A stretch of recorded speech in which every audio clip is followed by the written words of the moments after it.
রাম নারায়ণ রাম।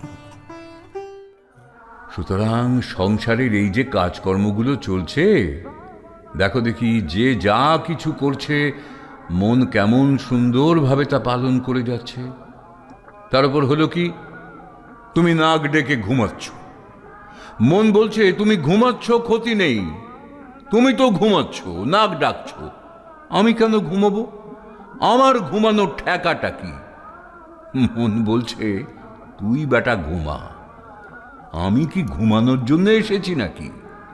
তুই আমাকে সারাদিন খাটালি, তুই তো ঘুমিয়েই রইলি। ঘুমের মধ্যে এদিকে যায় সেদিকে যায়, খোলা মাঠে যায়, আবার এসে ঘুম, আবার ধাক্কা দিল ওঠ ওঠ। ঘুম থেকে উঠে আবার সারাদিনের জন্য মনকে কাজে লাগিয়ে দিল, কিন্তু বুঝতে পারছে না কি সুন্দর সময়টা কিভাবে নষ্ট হয়ে যাচ্ছে।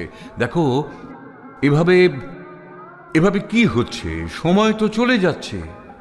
থেকে থেকে থেকে থেকে একেবারে নির্যাতিত হয়ে কি হয়, পিষতে পিষতে দেহ একেবারে শেষ হয়ে যায়। তখন মন বলল, আমার সারাদিনে প্রাপ্য এইটুকু, তুই তো চলে এলি, আর সারাটা জীবন আমায় নিয়ে এমনভাবে নাচালি যে নাচতে নাচতে শেষ পর্যন্ত আমি খোঁড়া হলাম। সুতরাং তুই আমাকে খোঁড়া বানিয়ে ফেললি।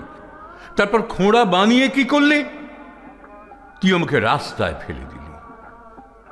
রাস্তায় ফেলে দিয়ে তুই বেটা চলে গেলি, তুই বেটা শ্মশানে চলে গেলি।